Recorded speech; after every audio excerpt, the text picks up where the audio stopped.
Buenas tardes a todos. Muchísimas gracias por su interés y bienvenidos a su clase de historia. Hoy empezamos con otro enorme emperador, uno de los más importantes y uno de los que tuvieron más influencia, no solo sobre historia romana, sino sobre la historia mundial. Constantino no fue solo un gran emperador romano desde el punto de vista militar, sino que tomó una decisión que cambió el curso de la historia. Probablemente ya lo saben, pero Constantino fue el emperador que decidió que la religión suya era la cristiana. Su conversión a la religión cristiana permitió la lenta conversión del entero imperio y esto transformó Europa de un país pagano que seguía la religión anterior de los griegos, de los celtas, transformarse en un país cristiano. Que luego se dividiera en católico, protestante, calvinista, esos son otras cosas, son todos cristianos. Entonces, Constantino es un personaje que hay que conocerlo porque su decisión podría ser fruto de un milagro o podría ser fruto de la suerte, un golpe de suerte. De esto hablaremos hoy. Primero les quiero decir que la primera parte de la clase será literalmente un desmadre. Esto no es mi culpa, es un periodo muy complicado, es muy difícil entender quién está contra quién está vivo, quién no, quién está aliado con quién. Intenté hacerlo muy simple, pero hasta cierto límite. Entonces, no se preocupen si al inicio entienden poco. Lo importante es ver cómo termina todo eso y la segunda parte de la clase será mucho más interesante porque ya estará todo más claro y hablaremos de cosas más simples y más simples de entender, ¿ok? Cuando hablamos de Constantino tenemos algunas fuentes. Las fuentes en este caso son tres historiadores que son Eusebio de Cesarea, Lactancio y Zósimo. Pero tenemos algunos problemas porque Eusebio de Cesarea y Lactancio son dos filocristianos. Significa que son dos historiadores que hablan claramente glorificando y lodando el cristianismo. Entonces, cuando hablan de Constantino, claramente lo describen bien, porque es gracias a Constantino si la religión cristiana se volvió la religión principal en el imperio. Mientras que Zósimo es un historiador pagano. Entonces, él odia a Constantino que se convirtió a la religión cristiana y por eso en su texto lo destruye. Entonces tenemos el problema porque dos historiadores hablan muy bien, uno habla muy mal y tenemos que hacer el promedio para entender qué realmente fue Constantino. Como siempre, normalmente cuando ustedes tienen una sola fuente, no hay manera de decir si es verdad o no. Cuando tienen dos o tres fuentes, se puede hacer un promedio para entender lo que realmente pasó. Si hay cuatro fuentes y cuatro diferentes versiones de algo, es un desmadre completo porque nunca sabremos qué pasó en ese evento. ¿De acuerdo? Constantino nació en la que actualmente se llama Serbia, en la península balcánica, en una provincia que se llamaba Mesia Superior. Era hijo de un general ilírico llamado Constanzo Cloro. Se acordarán tal vez, Constanzo Cloro lo nombramos la clase pasada, y de Helena. Helena era una mujer griega que luego será conocida como Santa Helena. O sea, su mamá, la mamá de Constantino, es una santa, según la religión católica y también la religión ortodoxa oriental. No sabemos si su mamá era la esposa de Constanzo Cloro o si solo era una concubina. Esto claramente arruinaría bastante la reputación de Constantino porque significa que era un hijo que nació afuera del matrimonio. O sea, era un bastardo.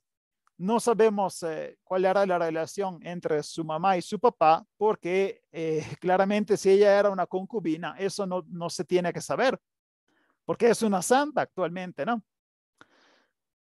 Constantino siempre habló latín, pero con mucha dificultad también podía intentar hablar griego.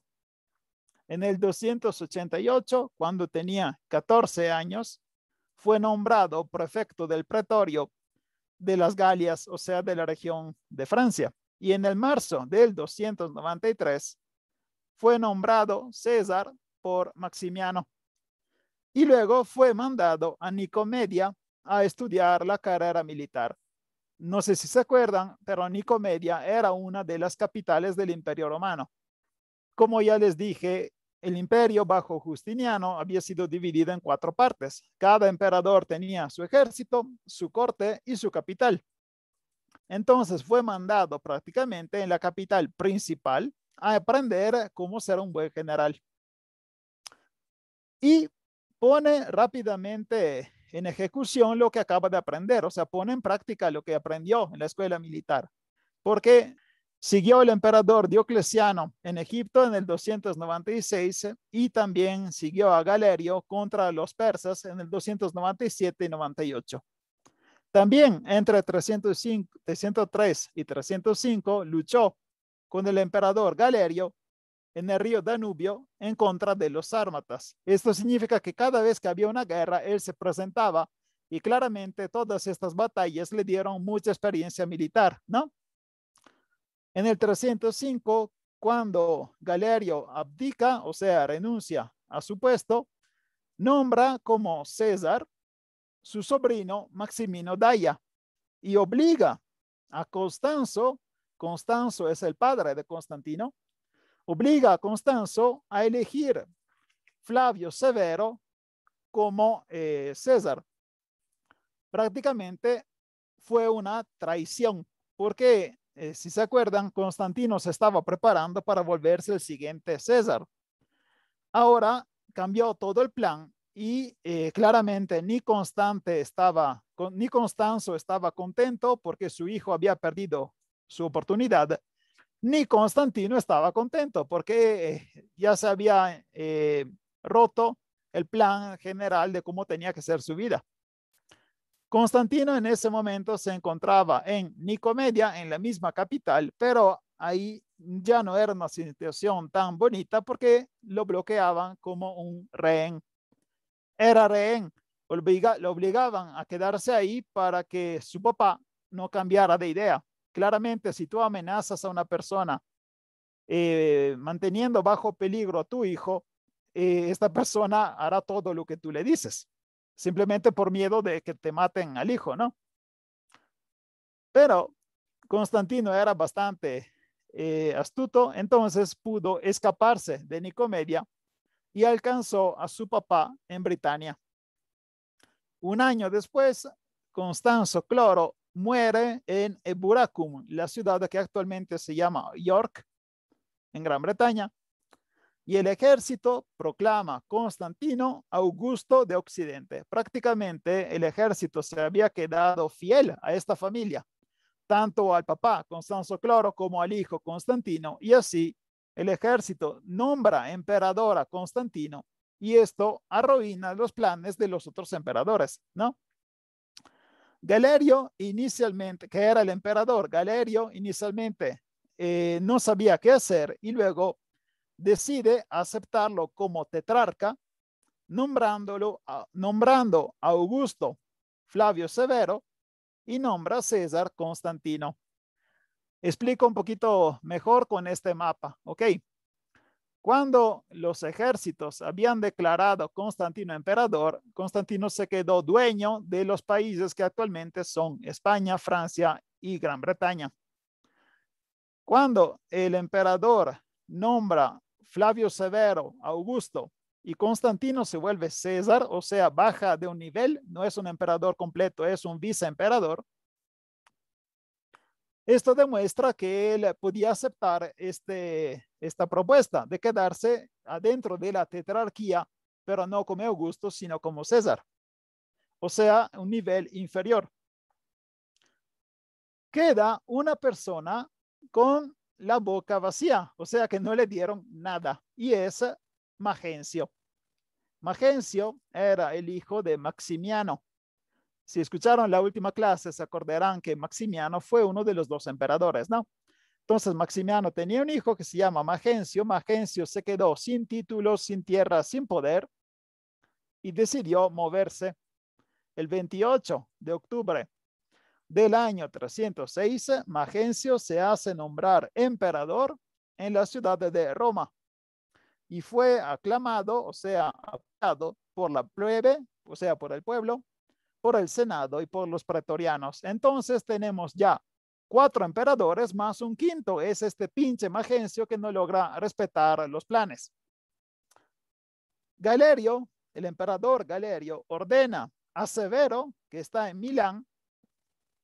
Aquí podemos recuperar el plan para ver cómo es la situación. Tenemos Constantino, tenemos Severo y tenemos Magencio, que se volvieron emperadores en la parte de Italia. Entonces, el emperador Galerio, que es un emperador oriental, ordena a Severo, que es un emperador occidental, de atacar a Magencio. El ejército se pone en camino, pero lentamente descubren que Magencio es apoyado por su papá, Maximiano. ¿Cuál es el problema? Que la gran parte de los soldados que se estaban moviendo en contra de Magencio eran soldados que habían luchado bajo Maximiano.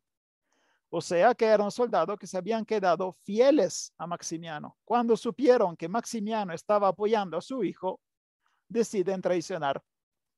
Capturan a Severo, el emperador, y lo matan.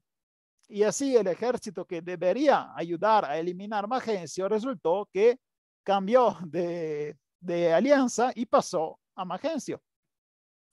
En ese momento, Constantino se encontraba en el Reno, en el río Reno, luchando en contra de los francos y decidió mantenerse neutral porque dijo, esta es su bronca, yo me quedo aquí, arréglensela como ustedes quieran. El emperador, bueno, el ex emperador Maximiano lo alcanza en la ciudad de Trier y ahí le ofrece el título de Augusto y además le ofrece su hija Fausta en boda, claramente, para confirmar la alianza. Y Constantino acepta. Una vez que regresa a la casa, o sea, en Roma, descubre que ya no está de acuerdo con su hijo. Maximiano y Magencio se pelean y así Maximiano, el papá, tiene que escaparse de Roma y otra vez será recibido en Trier por Constantino. Ya han entendido que Constantino tiene una capital que es Trier, la que actualmente se encuentra en Alemania. Para resolver todo esto, porque ya es un completo desmadre, porque ya tenemos 4 emperadores más un quinto que es Maximiano, que nunca encuentra su lugar. Es este señor que ya no quería renunciar al poder. Todo este desmadre se tiene que arreglar. Entonces, todos los emperadores que siguen vivos se reúnen en Carnuntum en el 308. Ya hablé de esta reunión la semana pasada, ¿se acuerdan?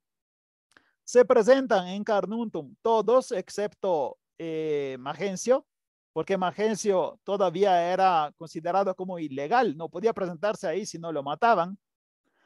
Y en el 308 piden, por favor, al emperador Diocleciano que regrese al poder, porque Diocleciano era la única persona que sabía administrar la situación política, pero si se acuerdan la clase pasada, vimos que el emperador dijo, no, lo siento, yo estoy muy contento cultivando mis coles y no quiero volver a esta pinche política. Pues esto es su problema. Entonces, intentan organizarse entre ellos y deciden, ¿cómo se dice? Proclamar a Augusto a Liciniano Licinio, otro político. Nombran Constantino César. Constantino pasa de ser Augusto a ser César, o sea, otra vez lo bajan de nivel. Maximiano fue obligado a renunciar a todo, o sea, tiene que renunciar al poder porque ya era un señor que tuvo toda su experiencia, ya era el momento que dejara, ¿no? Y su hijo Magencio es declarado hostis publicus, que significa enemigo público. Declarar a una persona hostis publicus significa que cualquier ciudadano lo puede asesinar sin consecuencias, ¿ok? Maximiano empezó un complot porque quería el poder. Otra vez este señor no quiere descansar, no quiere estar en pensión, no quiere retirarse. Está enfermo por el poder. Entonces Maximiano empieza un complot en contra de Constantino y aprovecha del hecho que Constantino se encontraba en el río Reno haciendo guerra para defender la frontera y Maximiano se declara emperador en Marsella, la ciudad de Francia que está en el mar Mediterráneo, ¿no? Fue rápidamente alcanzado por Constantino y por los soldados, pero los soldados que siguen siendo fieles a Constantino, entonces entregan Maximiano al emperador Constantino. Pero Constantino es una persona bastante buena y decidió perdonar a su suegro. Se acordarán que Constantino se casó con la hija de Maximiano, ¿no? Parece que tampoco está contento porque una segunda vez intentó regresar al poder con un complot para quitarle el poder a Constantino, pero en esa ocasión será su hija Fausta a desvelar todo el pinche plan. Y así Constantino no tiene otro recurso sino obligar a Maximiano a suicidarse. Esta es una muerte muy romana. Los romanos cuando podían mataban, pero si querían que el enemigo conservara su dignidad, le dice, por favor, suicídate. Si eres un hombre, te vas a matar tú solito. Y funcionó, porque Maximiano sí se suicidó. ¿De acuerdo? A ese punto, Constantino se quedó con el título de Augusto y Galerio, el otro emperador, tuvo que aceptarlo. En el 311 murió Galerio y entonces Constantino se alía con Licinio y Magencio se alía con Maximino Daia. O sea que se formó otra vez una nueva alianza. A ese punto, Constantino ya no tenía ninguna confianza en Magencio y decide reunir un ejército completamente europeo para poder hacerle guerra. ¿Por qué digo que este ejército es europeo? Porque Constantino tenía bajo su mando 90,000 soldados y 8,000 caballeros, pero eran compuestos de romanos, germanos, celtas y britanos. Prácticamente cualquier pueblo que habitaba en su tierra participó mandando soldados. Ahora van a ver cómo la historia que hasta ahora fue muy complicada empieza a ser más simple porque los protagonistas se vuelven pocos. Con este ejército invade Italia y deja en paz todas las ciudades que le abren las puertas y destruye todas las que bloquean su camino. Constantino encuentra a Magencio en varias batallas. La primera es en Turín, la segunda en Verona, pero la victoria completa es la que lo encuentra en Puente Milvio. Como dice el nombre, Puente Milvio es una zona donde hay un puente, ni modo que se llame diferente, ¿no? Y entonces es una zona cerca de Roma, pero es un puente que pasa encima del río Tibur. No es todavía Roma, pero estamos cerca. En esa batalla, Magencio hizo un terrible error. Lo pueden ver bien con este mapa que demuestra cómo eran los soldados, cómo estaban organizados. El ejército de Magencio llegaba desde Roma, o sea, desde el sur, y cruzó el río creando un puente militar. El puente militar es un puente que se construye rápidamente con madera y permite cruzar un río, pero no es un puente que está ahí para ser eterno. Claramente sirve solo durante ese día. Entonces el ejército de Magencio cruzó el río y se distribuyó en una línea, teniendo enfrente de ellos el enemigo y atrás de ellos el río. Ustedes pensarán, ¿por qué hizo eso? Es una manera muy cruel de obligar a los soldados a luchar. ¿Por qué? O ganas o ganas. Porque no hay vuelta atrás. Y ustedes dirán, sí hay un puente, sí, pero el puente es muy chiquito. No puedes dejar pasar todo el ejército en el mismo punto y sobre todo, si te estás retirando porque el ejército enemigo acaba de vencerte, no te retiras caminando, te retiras corriendo y con todo. Igual que durante un temblor, ¿no? Te dicen calma y camina lentamente. No, es como ustedes bien vieron, cuando hay un temblor, la gente corre, pero es por pánico. exactamente era en esa situación. Durante una batalla, cuando te das cuenta que perdiste la batalla, no te retiras con calma, ¿no? Iba a decir una grosería, simplemente no quieres quedarte último, ¿de acuerdo? Entonces, con este tipo de táctica, Magencio quería obligar a los soldados a luchar con toda su energía.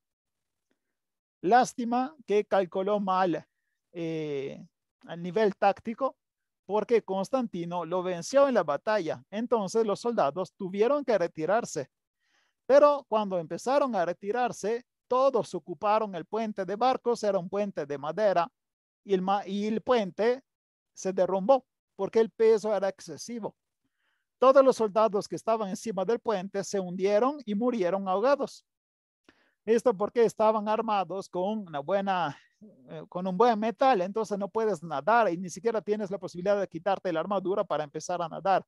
Es una muerte terrible porque simplemente te hundes. Y después encontraron el cuerpo de Magencio y así declararon muerto el enemigo. Esta batalla es una de las batallas más importantes de la historia, pero no es tanto importante por lo que pasa durante la batalla, sino por lo que pasó el día anterior. Porque justamente el día anterior se dijo que Constantino tuvo una visión. El historiador Eusebio, en la vida de Constantino, habla de esta visión que luego se volvió canónica, o sea que se volvió fija, que hay que creerla, porque es la versión oficial. Y en esa visión se habla de una cruz de luz y bajo una frase en griego que decía, con este símbolo podrás ganar, con este símbolo vencerás. La frase en griego fue traducida en latín y se dice in hoc signo vinces, o sea, con este símbolo puedes vencer. ¿Cuál es el símbolo que en teoría vio Constantino? Según la versión que encuentran en casi todas las pinturas, es una cruz. La cruz que representa a Cristo, ¿no? En realidad parece que el símbolo que vio no era la cruz, porque en esa época la cruz no era todavía un símbolo de la religión cristiana, sino el clásico Chi-Rho.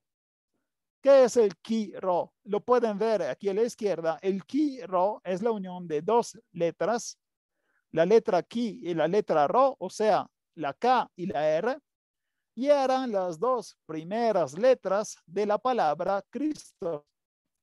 Entonces, Constantino, si vio algo, no vio una cruz, vio estas dos letras. Luego, él aceptó este símbolo y dijo, quiero que todos los escudos de mis soldados sean pintados con este símbolo. Entonces el ejército de Constantino llegó a la batalla al día siguiente y cada escudo presentaba el símbolo de Cristo. Y parece que con esta ayuda religiosa, ayuda divina, pudo vencer la batalla en contra de Magencio. Obviamente el tema del símbolo de que vio Constantino es un tema religioso, ¿no? Y toca la fe de una persona. Si una persona es cristiana, uno puede incluso creer que realmente vio algo relativo a Cristo. Pero si una persona no lo es, obviamente busca algo que pudiera haber visto. Y una de las teorías es un fenómeno natural que se llama parelio y es prácticamente un fenómeno de refracción de la luz del sol que te provoca ver algunas figuras bastante bonitas y que parecen simular ese tipo de cruz que tal vez se vio.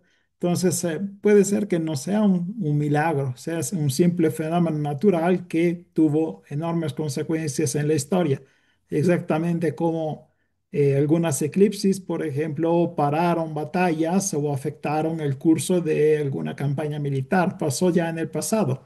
Es un fenómeno que ellos no conocían y obviamente los sorprendió de manera bastante dramática.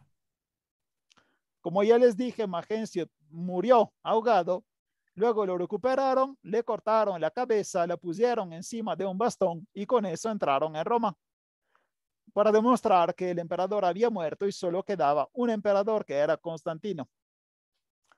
A ese punto, Constantino controla ya toda Italia y tiene bajo su mando Italia, Francia, España y Britania, casi toda la Europa occidental.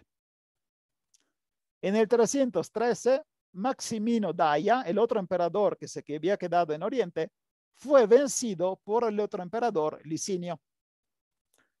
Cuando entra en la capital Nicomedia, Licinio proclama un edicto muy importante que él había discutido con Constantino en la ciudad de Milán. Este edicto tiene varios nombres, aunque se conoce a nivel internacional como Edicto de Milán del 313, aunque la palabra correcta sería más bien Edicto de Licinio, porque a proclamarlo fue Licinio, o Edicto de Nicomedia, porque en Nicomedia se publicó este edicto. Aunque la discusión entre los dos emperadores, entre Constantino y Licinio, se realizó en efecto en Milán. Es un documento muy, pero muy importante. ¿Por qué? Porque con el edicto de Milán, por primera vez, la religión cristiana se vuelve una religión permitida. O sea que ya no se puede perseguir y matar a un ciudadano romano si está siguiendo la religión cristiana. Les voy leyendo esta parte de texto porque pueden ver muy bien cómo razonaban los romanos. Nosotros, por tanto, Constantino Augusto y Licinio Augusto, habiéndonos reunido provechosamente en Milán y habiendo discutido todos los temas relacionados con la utilidad pública y la seguridad, entre las disposiciones que consideramos útiles para muchas personas o por implementar entre las primeras, hemos colocado estas relativas al culto a la divinidad, para que los cristianos y todos los demás tengan la libertad de seguir la religión que cada uno cree, para que la divinidad que está en el cielo, sea la que sea, nos dé a nosotros y a todos nuestros súbditos paz y prosperidad. A mí me parece un texto muy concreto. O sea, ellos dicen, no tenemos idea qué divinidad esté en el cielo. No sabemos si tienen razón ustedes o nosotros. Entonces, cada uno puede creer lo que quiera, puede hacer rituales a los que quieran y hay la libertad religiosa. Y así cualquier divinidad que esté en el cielo estará contenta. ¿Entienden? Con este edicto de Milán, empieza a no haber ningún bloque, ningún límite a la prosperidad de la religión cristiana. Y ahora la gente empieza a convertirse más rápidamente. Antes, cuando la religión cristiana era considerada ilegal, claramente lo pensabas dos veces antes de convertirte, ¿no? Sabiendo que te pueden matar si te encuentran. Con este edicto ya se vuelve libre. Ahora, con este edicto de libertad religiosa en todo el imperio, terminan las persecuciones de los cristianos. Entonces quedan solo dos emperadores, Constantino en Occidente y Licinio en Oriente. Ya en el 316, los emperadores entran una primera vez en conflicto y en esa ocasión Constantino conquista la provincia ilírica, la que hoy sería la parte norte de la península balcánica. Pero en el 324 se realiza el choque final entre los dos emperadores. Y el ejército de Constantino está luchando usando los símbolos cristianos, como ya vimos, y es apoyado por los francos, mientras que el ejército de Licinio es en gran parte pagano y es apoyado por los godos. Es una lucha no solo de dos emperadores, sino de dos religiones y dos diferentes pueblos bárbaros, porque los francos ayudaban a Constantino y los godos ayudaban a Licinio. Las batallas se realizaron en Adrianópolis y en Crisópolis, y Constantino se quedará como dueño único de todo el imperio, porque Licinio muere en esas batallas. Entonces, finalmente tenemos un solo emperador, que es Constantino, que se queda con todo.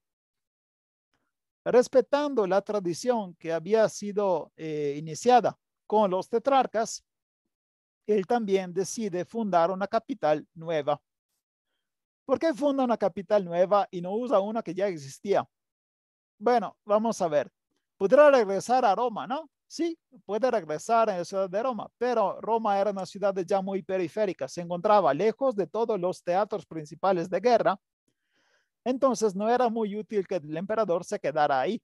Y además Roma ya había demostrado cómo era frágil, era muy fácil penetrar a Italia y llegar a darle miedo a Roma. Entonces podría quedarse en Trier, sí, pero si te quedas en Trier, en Alemania, ¿qué pasa si empieza una guerra en Oriente? Tienes que cruzar todo el Mediterráneo para alcanzar el Oriente y así defender esa frontera. Él necesitaba una ciudad que fuera fácilmente defendible y al mismo tiempo fácilmente conectada con todas las fronteras. Y encontró la ciudad perfecta en la que se llamaba Bizancio. Bizancio fue una colonia griega, fue fundada prácticamente 900 años antes por un grupo de griegos y se encuentra en la que hoy se llama Turquía.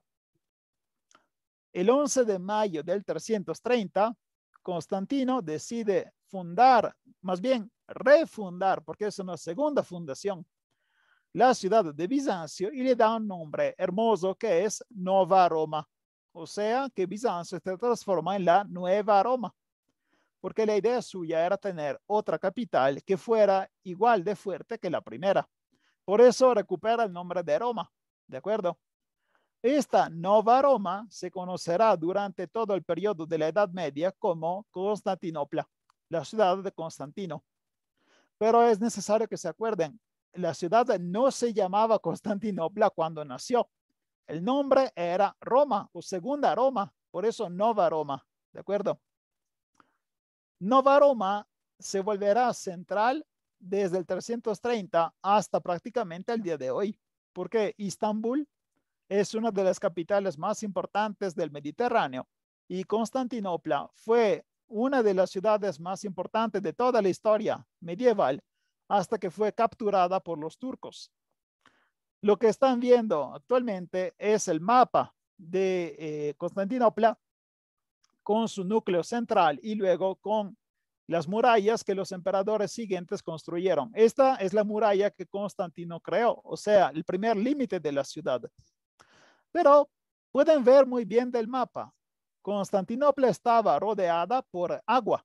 3/4 de la ciudad estaban cubiertos porque Constantinopla crece en una península, ¿no? Y solo la única parte que estaba cubierta por tierra se podía defender fácilmente con una muralla. Al mismo tiempo, siendo una ciudad que está sobre el mar, era muy fácil conectarla con cualquier frontera porque llegabas con el barco. Entonces es una capital perfecta, se puede defender fácilmente, al mismo tiempo te conecta con todo, ¿ok? Entonces cuando hablarán de Istambul, acuérdense que el nombre antiguo era Constantinopla, antes se llamaba Nueva Roma, antes se llamaba Bizancio. Es una de las pocas ciudades que cambió de nombre 4 veces, ¿ok? Pero es la misma ciudad. Ahora empezamos a hablar de la administración. Las reformas que dio inicio Diocleciano fueron extendidas durante el reino de Constantino y constituyen la base del imperio que se quedará prácticamente la misma hasta el siglo VI. El primer cambio que hizo fue un cambio en el mismo emperador, porque, como ya dije la semana pasada, el poder del emperador romano es siempre más absoluto, no tiene límites y será rodeado por un aura de sagralidad. Es un emperador sagrado. Esta transformación se ve también en el nombre. El periodo del emperador romano hasta este punto se llamaba principado y después se volverá dominado. Esto porque el nombre original era príncipe y ahora el nombre es dominus. ¿Qué significa dominus? Significa señor, en el sentido de dueño, el dueño de todo. La corte imperial también se adapta aceptando un ceremonial de origen persa que transforma el soberano en algo muy lejano, que no se puede tocar ni se puede ver y está completamente aislado. Tú no puedes acercarte al emperador. Está rodeado solo por el personal de la corte y por sus guaruras. Esto también por una cuestión de seguridad. desde el emperador Caracalla hasta el emperador Constantino, muchos emperadores fueron asesinados simplemente porque era muy fácil acercarse al emperador. Entonces, una manera bastante simple para evitar de ser asesinado es alejar todas las personas. Me parece comprensible, ¿no? Entonces, alejando el emperador de todo el pueblo, así se redujo de mucho la posibilidad de terminar muerto. También el Senado ve reducida su competencia. Le queda solo la capacidad de confirmar el nombramiento del emperador. Pero a los ojos del imperio, el Senado sigue siendo una estructura respetada y admirada. Y esto explica el por qué Constantino decidió tener un senado también en la nueva capital. Entonces ya había dos senados, un senado en Roma y un senado en Nueva Roma, o sea, en Constantinopla. También el consulado, ¿se acuerdan que los cónsules eran el cargo político más importante bajo la República Romana, no? También el consulado sobrevivió, pero solo como institución que daba el nombre al año, como en la República. No es el año 213, es el año Marco. ¿Por qué? Porque en ese año hay un cónsul que se llamaba Marco. Las funciones jurídicas, administrativas y fiscales se quedan en mano de algunos funcionarios de altísimo nivel que son bastante diferentes respecto a los que son de época republicana. Este aparato, esta enorme máquina burocrática se vuelve algo inmenso y centralizado. Es lo que se llama burocracia bizantina. O sea, toda la burocracia es muy complicada, llena de trámites y hay muchos niveles y esto te da un control completo de la sociedad, pero al mismo tiempo es pero muy lento. Aquí les pongo los cargos principales y voy diciendo lo que sirven. El questor sacri palatii se encargaba de redactar edictos y rescriptos imperiales. El magister officiorum tiene vastas competencias. Entonces era jefe de Estado Mayor, en particular se ocupaba del correo imperial, o sea que era un agentes in rebus, el responsable de los mensajes, en la circulación de los mensajes en el imperio. Y también era jefe de los inspectores. En ese caso se llama curioso. Es una palabra bonita, o sea, el inspector, el que tiene que checar cómo están avanzando las cosas desde el punto de vista criminal, es un curioso. Otras tareas que hacía era la de informar sobre abusos o fallas de la administración provincial. Y esto terminaba casi siempre en connivencia, porque cuando la provincia intenta arreglarse algo con los locales, normalmente terminan con casos de corrupción. La responsabilidad que tenía frente a los servicios postales imperiales y por lo tanto también a las embajadas y comunicaciones con países extranjeros, llevas al Magister Officiorum a desempeñar también en función de ministro de Relaciones Exteriores. Y también es importante su papel porque es superintendente de las grandes fábricas de armas estatales. Entonces, él se ocupa que el ejército tenga sus armas. Otro funcionario era el Comes Sacrarum y Argitiorum, que es responsable de minas y casas de monedas. El Comes Rei Private se ocupaba de posiciones privadas. Y tenemos una gran transformación, que es el prefecto del pretorio. El prefecto del pretorio es el responsable de la recaudación de impuestos y división de ingresos y es el tribunal de última instancia. ¿Qué significa esto? Significa que si ustedes terminan en el tribunal, los condenan a algo, ustedes pueden pedir un segundo juicio. En este caso, tienen que pedirlo al prefecto del pretorio. ¿Por qué? Porque el prefecto del pretorio está hablando en nombre del emperador y en esto es prácticamente un viceemperador. Lo que hace Constantino transforma al prefecto del pretorio porque elimina la parte militar del prefecto. Se acordarán que cuando Augusto creó el título de prefecto del pretorio era un viceemperador que tenía el mando militar y el mando civil. Constantino elimina la parte militar. Entonces se queda el prefecto como la punta más alta de la carrera civil. Este es responsable, como ya vimos, de todo el dinero que se recaudó con los impuestos y también sigue el emperador donde él va con sus viajes. Entonces el prefecto no se queda en la capital, sino que sigue moviéndose para estar siempre cerca del emperador. No está conectado con ninguna ciudad. Para poder tener una relación fuerte con las provincias, nombra los vicarios. Los vicarios son representantes civiles del emperador y son enviados en las 12 diócesis. La palabra vicario se quedó también en la iglesia, pero es una palabra de origen política romana, ¿de acuerdo? ¿Y qué pasa con Roma? Porque está bien que tengamos una nueva capital, pero ¿qué pasa con la anterior?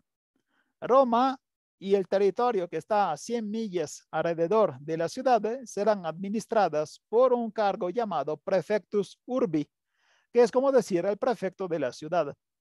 Y es un cargo reservado a los senadores y es la última reliquia que le queda al pasado republicano. Lo único que queda de la República Romana es este prefectus urbis. Este prefecto seguirá existiendo hasta la época medieval. Por ejemplo, un gran papa, Gregorio I, será prefecto urbi antes de ser papa, ¿de acuerdo?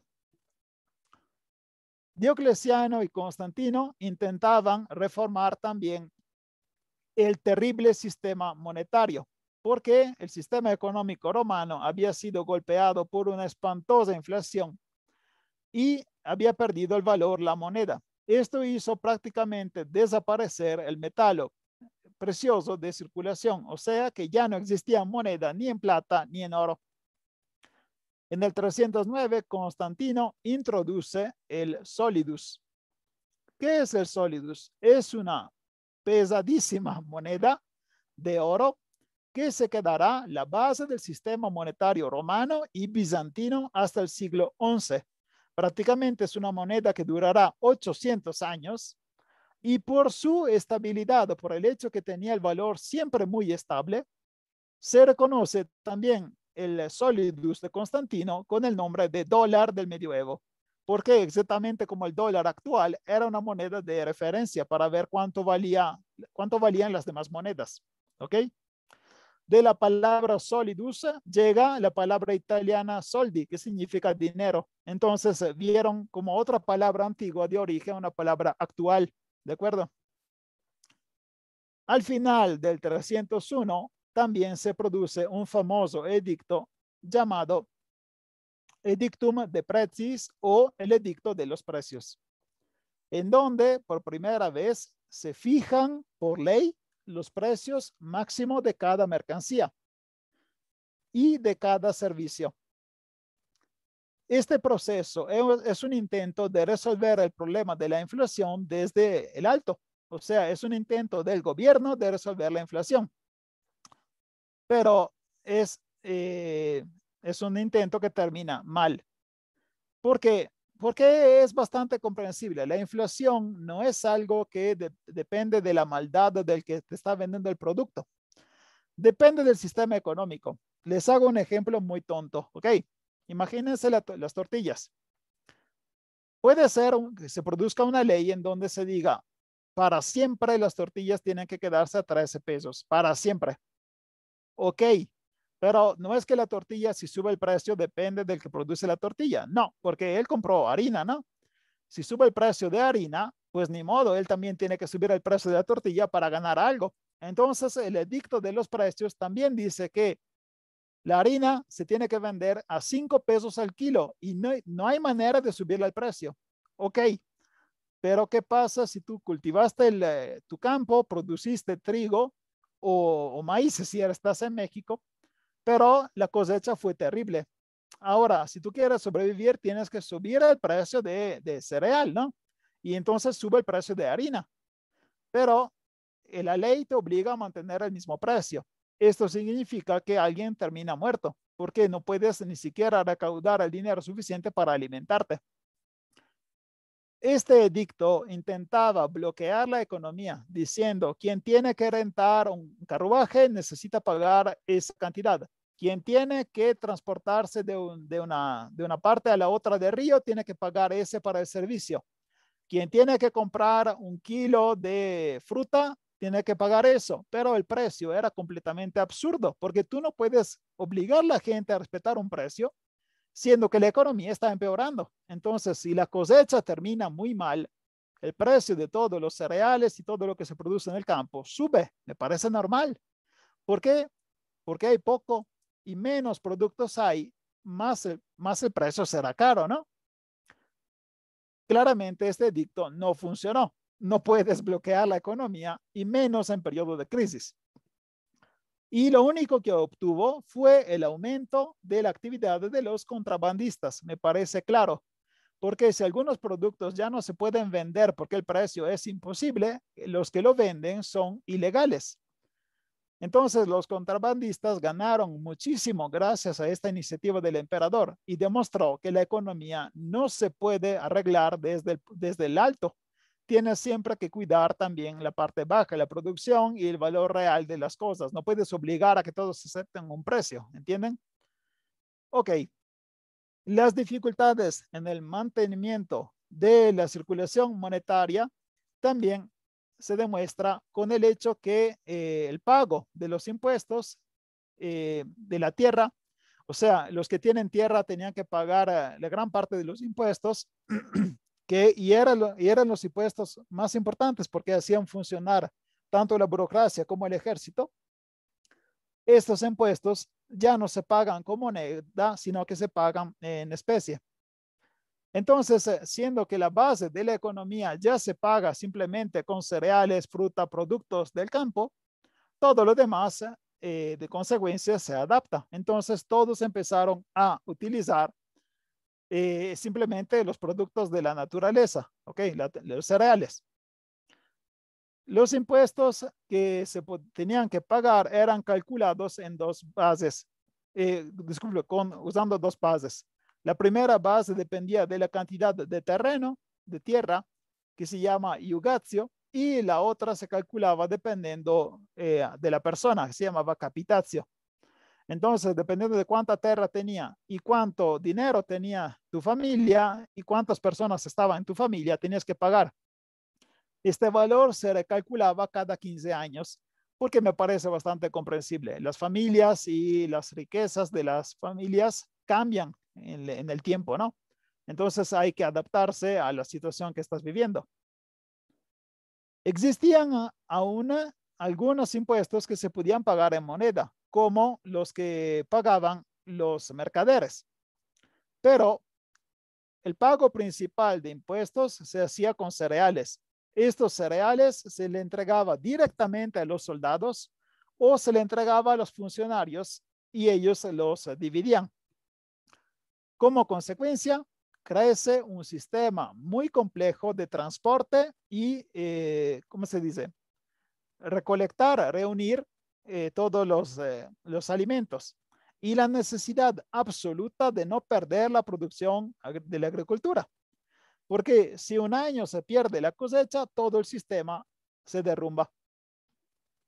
Y así, para poder mantener todo este sistema que tiene como su base la agricultura, el personal que trabaja la tierra se quedará bloqueado. ¿Qué significa? Que si tú eres un colono y estás trabajando en la tierra, no puedes cambiar de trabajo, no puedes renunciar, no puedes intentar buscar trabajo en otros lugares. Tú estás bloqueado ahí. Y adivina qué hará tu hijo, él también granjero. Y tu nieto también. ¿Por qué? Porque no podían permitirse que la gente dejara su trabajo porque esto habría hecho caer todo el sistema sobre el que ya se basaba el imperio. ¿De acuerdo? No solo los granjeros, sino también la élite que vivía en la ciudad y que tenía que recolectar y mandar y distribuir el trigo, ellos también vieron su título volverse hereditario. Entonces, si tú estás ocupándote de la distribución del trigo, también lo hará tu hijo, porque el imperio no podía perder ni tu encargo ni tu responsabilidad. ¿De acuerdo? Lo mismo pasaba con los naviculari, que son las personas encargadas del transporte marítimo. O sea, toda la sociedad se vuelve bloqueada. No hay manera de salirte de tu puesto y de tu trabajo ¿Por qué? Porque si no, el sistema no sobrevive. Esta es una enorme transformación, porque el imperio romano era un imperio que se basaba sobre el comercio, sobre la moneda y la circulación de la mercancía y también de las personas. Este imperio que se está formando bajo Constantino es algo completamente diferente y es la base económica de lo que nosotros conocemos como medioevo. La Edad Media es un periodo en el que la gente no podía elegir cuál era su carrera, ni modo, naciste en esa parte, ahí te quedas. Y esto es porque todo el sistema era muy duro, se había vuelto rígido porque todo se construía encima de la agricultura, porque el comercio ya no era tan fuerte, ¿ok? Entonces, algunos elementos que conocemos como medievales en realidad ya están surgiendo ahora en la época del Constantino. También bajo el punto de vista militar hubo reformas. Después de haber abandonado el territorio de la Dacia por parte del emperador Aureliano, las fronteras se habían quedado casi siempre las mismas y se habían potenciado algunas calles fortificadas. Como un ejemplo, la que están viendo ahora es la vía Diocleciana, una vía que fue construida por el emperador Diocleciano que conectaba el río Éufrates al Mar Rojo. Este camino era defendido por fortalezas y esto permitía a los mercaderes de cruzar los desiertos de Oriente sin estar preocupados de ser atacados. ¿Ok? Otro limes que se defenderá será de Brugia, en la actual Rumania, y otra línea de fortalezas se desarrollará en Inglaterra, porque también la isla de Inglaterra era atacada por sajones, pitos y escotos. En Galia, una región que era fuertemente invadida, porque cada vez que un pueblo cruzaba la frontera ya entraba en Galia, todas las ciudades empezaron a prepararse con grandes murallas. Como ejemplo de esta transformación de las ciudades, les enseño la Puerta Negra. Se llama Puerta Negra porque significa literalmente puerta negra, de color negro, y es lo que queda de una enorme muralla que rodeaba toda la ciudad de Trier. Lo pueden ver el tamaño, miren el tamaño de la persona y miren cuánto es alto esta fortaleza. Lo que están viendo es simplemente una puerta. Ahora imagínense este tipo de nivel de fortaleza todo alrededor de la ciudad. La muralla ya no existe, lo único que queda es esta puerta, pero les puede dar el tamaño de la defensa. Así, cada ciudad de Francia, las ciudades principales, también empezaron a construir muros y murallas. Esta es otra transformación que nosotros reconocemos como el inicio de la Edad Media. Las ciudades que tienen castillos, ¿no? Cada ciudad que tiene fortaleza y castillo es porque tiene miedo de ser atacada. Y esto no era uno de los símbolos de las ciudades romanas. Las ciudades romanas no tenían murallas. ¿Y saben por qué? Porque la muralla romana era el ejército. El ejército era lo que defendía todo el imperio. Ahora que el imperio está en peligro porque el ejército ya no es muy fuerte, cada ciudad tiene que defenderse a sí misma. ¿Ok? Otro de los elementos que demuestran que estamos terminando el curso de historia romana y está por empezar el curso medieval. Toda Europa se está transformando. ¿Ok? Ahora, Diocleciano y Constantino también habían intentado fortalecer las tropas de intervención rápida, que eran las tropas de caballería que se utilizaban en caso de emergencia. Tristemente, esta emergencia ya no era emergencia, se había vuelto algo normal, porque los ejércitos enemigos entraban en la frontera y tenían que ser vencidos cuando ya estaban adentro. Por esto, esta caballería se volvería siempre más importante. Los palatinos o comitatenses eran organizados en grupos llamados vexilaciones de 500 caballeros y en legiones de 1000 soldados. Y ellos estaban bajo el mando de un magister militum, o sea, de un general. Los hombres que se habían quedado en la frontera eran llamados limitáneos. porque estaban al límite, o sea, a la frontera. Y ellos eran comandados por duces. Esta palabra duces llega de la palabra dux latina y se traduce también en español como duque. Estas son tropas de segunda calidad y recibían un salario más bajo. También aquí en la frontera, el número de soldados que era 400,000, o sea, seguían siendo muchos soldados, pero ellos también vieron su cargo volverse hereditario. ¿Por qué? Porque necesitaban que los soldados siempre estuvieran en la frontera. Entonces, si un soldado tenía un hijo, su hijo también sería soldado y también su nieto, y así adelante.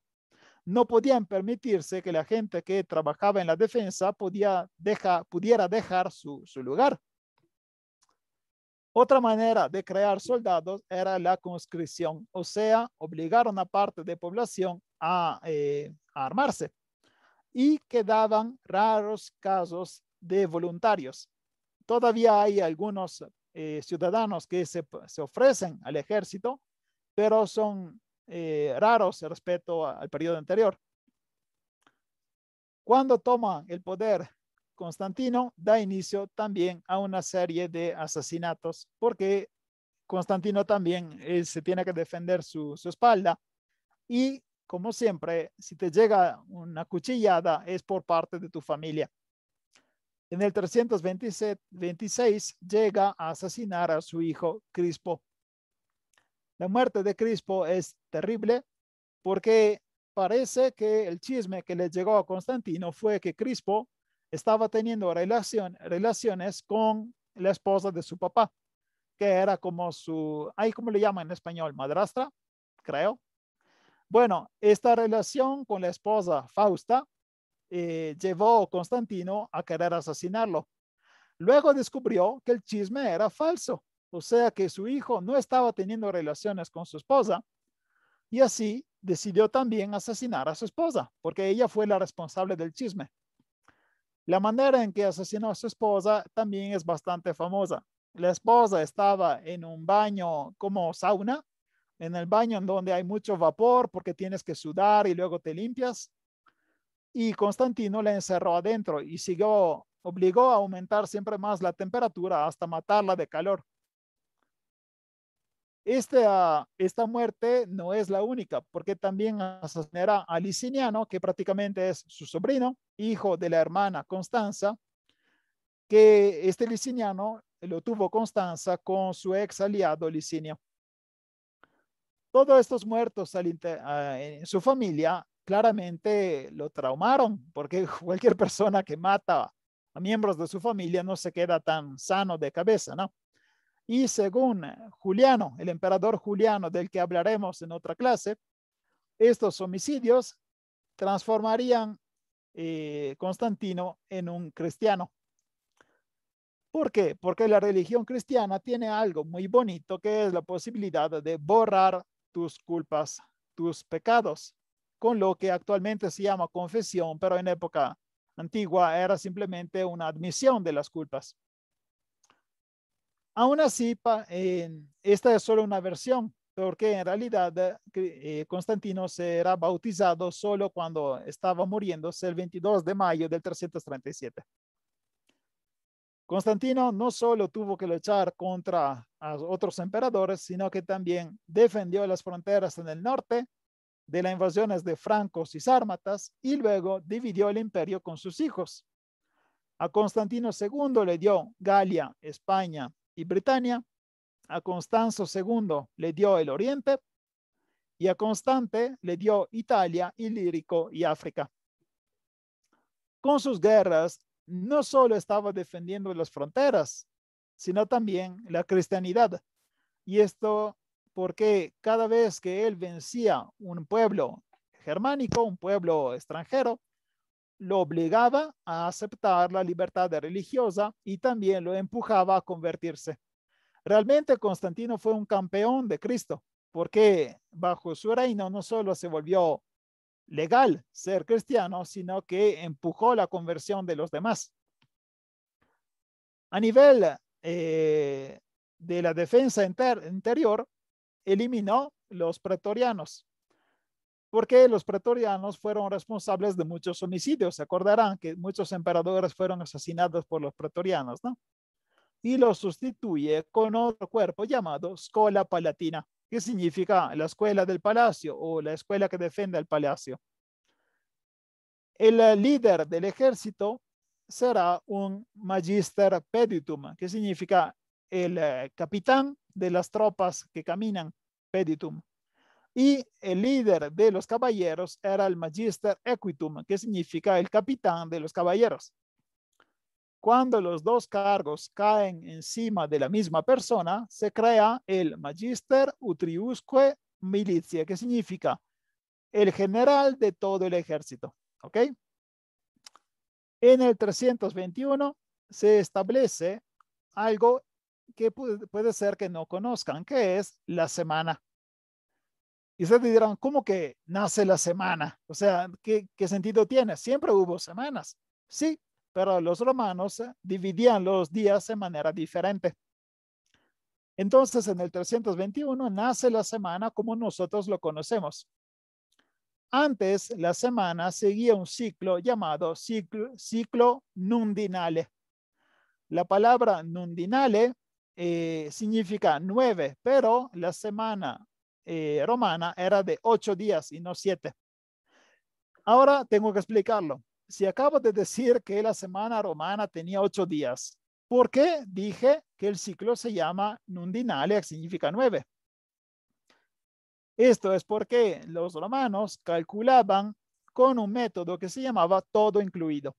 El método del todo incluido calcula agregando el número anterior a lo que estás calculando. Hago un ejemplo. Si yo hablo de los días que pasan entre hoy y mañana, ¿cuántos son? Uno, ¿no? Sí, porque de hoy a mañana pasa un día. En realidad son 2, porque los romanos calculan también hoy. Entonces, si yo quiero decir que hoy es martes, de hoy a miércoles son 2, no es solo un día. De hoy a jueves son 3. Esta manera enfermiza de calcular se quedó también en el español. No sé si se dieron cuenta. Cuando yo quiero verlos y los veo el siguiente martes, yo quiero decirlo, nos vemos el martes, la siguiente semana. Pero también la gente puede decir de hoy en 8, ¿no? Una persona que dice de hoy en 8 en realidad quiere retomar el mismo día de la semana. Entonces, de hoy en 8 es otra vez martes. Pero no tiene sentido porque pasaron 7 días, no 8. Y esto es porque todavía en el pueblo se usa calcular usando la expresión romana. También en mi dialecto, yo hablo véneto, es una de las lenguas que tiene Italia. También en mi dialecto se dice hoy 8 para decir en una semana. ¿De acuerdo? Les voy leyendo este código que describe esta transformación. En el venerable día del sol, que descansen los magistrados y los habitantes de las ciudades, y que se cierren todas las tiendas. En el campo, sin embargo, la gente es legalmente libre para continuar con su trabajo, porque a menudo sucede que la cosecha del trigo o el cuidado de los viñedos no pueden posponerse. Así sea, por temor a que al negar el momento oportuno para tales obras, se pierda el momento oportuno establecido por el cielo. Significa que todos tienen que descansar el día del sol. ¿Cuál es el día del sol? Es domingo. Esta transformación la pueden ver también en los nombres. En español tenemos domingo, lunes, martes, miércoles, jueves, viernes y sábado. Los latinos lo llamaban día del sol, día de la luna, día de Marte, día de Mercurio, día de Júpiter, día de Venus y día de Saturno. Los cristianos, cuando se transformaron en cristianos, lo decían día del Señor, dies dominica, y luego calculaban los días a partir del día de mercado. Feria segunda, feria tercia, feria cuarta, feria quinta, feria sexta, Sabbatum. Sabbatum era el día de Shabbat, de la fiesta judía. Este tipo de cálculo se quedó en el portugués. No sé si alguien tiene amigos en Brasil o tiene amigos que hablan portugués, pero siguen diciendo segunda-feira, terça-feira, quarta-feira, quinta-feira, sexta-feira. La semana actual, la semana que todo el mundo utiliza, al menos en los que hablan un idioma que no sea el portugués, se quedó como una mezcla, porque si notan, ustedes empiezan con el lunes, día de la luna, martes, día de Marte, el dios y también el planeta, miércoles, día de Mercurio, jueves, día de Júpiter, pero tienes viernes, que es día de Venus, pero cuando terminan ya pasan a los días religiosos, Shabbat, sábado, y luego pasan a domingo, con el resultado que la semana actual da la huella de las tres religiones. De lunes a viernes es la religión pagana, el sábado es la religión judía y el domingo es la religión cristiana. Este tipo de nuevo cálculo, porque ya no era en base 8, era de base 7, empezó con Constantino y es por eso que se dice que bajo Constantino nació la semana, ¿de acuerdo? Perfecto. En la segunda parte de su vida, Constantino se acercó a la religión ariana. De esto hablaremos más en la siguiente semana, pero decimos que empezó a cambiar de idea. Entonces abandonó la idea que padre e hijo eran de la misma sustancia y empezó a creer que el padre era superior al hijo. Esto es un error, es una cosa de herejes y por eso se alejó de lo que sería la Iglesia Católica. Y es por eso que Constantino no es un santo en el occidente, pero sí es un santo en la Iglesia Ortodoxa Oriental. Constantino hizo construir basílicas en Roma, en Jerusalén y en Constantinopla. También identifica a la iglesia como cuerpo místico y de esta forma introduce otro concepto moderno que es la persona jurídica. Si ustedes facturan, puede ser que saben que existe persona física y persona jurídica, ¿no? Bueno, la persona física es claramente la persona que existe, la persona jurídica puede ser un instituto, ¿no? Una institución. Este concepto de persona jurídica nació bajo Constantino y servía para justificar la donación de dinero o de tierra a la iglesia. La iglesia no es una persona, pero siendo una persona jurídica puede aceptarlos.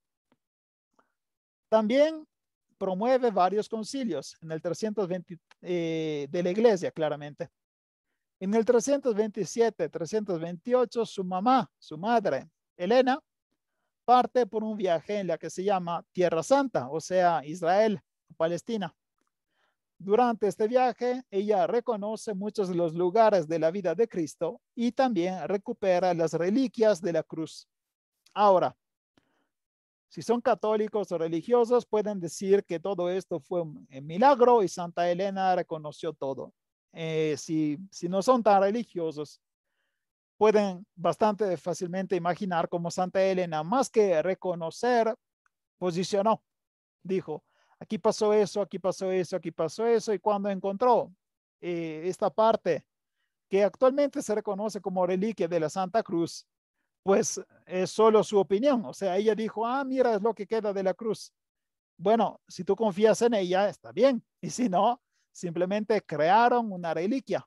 ¿Ok? Este viaje de Santa Elena claramente es la base de los peregrinos, todos los que van hacia Tierra Santa para rezar, para conocer los lugares donde vivió y murió Cristo, ¿no? Pero para una persona que no cree tanto en esta religión, claramente es una base de poder, porque en este momento ya se establecieron también los lugares sagrados de la nueva religión. Es muy útil para Constantino, que decidió apuntar todo su poder sobre la religión cristiana, tener algunos lugares seguros en la tierra donde el cristianismo nació, ¿no? Constantino murió el 22 de mayo del 337 mientras estaba preparando una campaña en contra de los persas. Se acordarán que es una costumbre romana morir mientras se está preparando una campaña contra de Oriente. Ya hay una lista de 7 emperadores que murieron así, ¿no? Ese mismo verano, varios hombres de su familia habían sido asesinados. Solo 3 hijos de Constantino y también Galo y Juliano, que eran niños sobrinos sobrevivieron a esa matanza. Tengo que decir algo sobre la muerte de Constantino. Constantino fue bautizado mientras estaba en agonía. Hay dos maneras de calcularla. La manera, ¿cómo se podrá decir? La manera atea de calcular y de interpretar este evento es decir que él se convirtió solo al final porque era un hipócrita, porque Constantino en realidad sabía que cuando tú te bautizas te borran todos los pecados. En esa época no existía la confesión, entonces el bautizo te limpiaba completamente y tú ya no tenías todas las manchas de culpa y de pecado que habías cometido en tu vida. Y ya vimos que Constantino sí cometió bastante porque mató a varios familiares, ¿no? Entonces, siendo un gran hipócrita, él quiso bautizarse justo antes de morir para tener seguro el acceso al paraíso. Me parece un gran plan. En cambio, la manera más religiosa de verlo es creer que Constantino fue durante toda su vida cristiano y que simplemente quiso cumplir con su vida con la confirmación del hecho que fue católico. Bueno, a la época se llamaba solo cristiano, no católico. Entonces, pueden creerla de una manera o de otra. No hay ninguna información para estar seguro si Constantino realmente era cristiano o fue todo un plan general para tener el control completo de la situación y utilizar la religión cristiana como nueva base de su poder. Ya vimos que después de la batalla de Puente Milvio le empezó a ir muy bien, ¿no? Aumentó su poder y se quedó como dueño único del imperio, pero no estamos seguros si fue un enorme hipócrita y un gran político o si realmente fue también un cristiano. Este tema se desarrollará también la siguiente semana. No sé si vieron el plan general, pero en la siguiente semana vamos a ver y hablar sobre las dos religiones, el cristianismo y el paganismo. Será una clase bastante ligera porque no habrá política, no habrá guerra, no habrá nada de eso y será principalmente un tema de religión. Entonces también espero que si quieren preguntar algo de chisme o preguntar algo de curiosidades, sin ningún problema, pregunten lo que quieran, ¿ok? Dos cosas antes de despedirnos. Constantino había hecho realizar una estatua colosal, alta 12 metros, que luego se encontró hecha a pedazos en la Edad Media y que hasta el día de hoy se puede ver en los museos capitolinos de Roma y a pesar de estar hecha en fragmentos, realmente impresiona por su tamaño. La cosa curiosa es que la Fundación Prada en el 2022 hizo realizar una copia del mismo tamaño de esta estatua y realmente la forma y el tamaño colosal sigue impresionando. Si les gustó la clase, pueden darle me gusta, compartirla y suscribirse al canal. Los enlaces de Spotify están disponibles en la página del canal de YouTube y si quieren apoyarme también pueden encontrar el enlace de Buy Me a Coffee en el que pueden comprar café o una clase sobre el imperio sirio que es para los patrocinadores. Muchas gracias, hasta luego.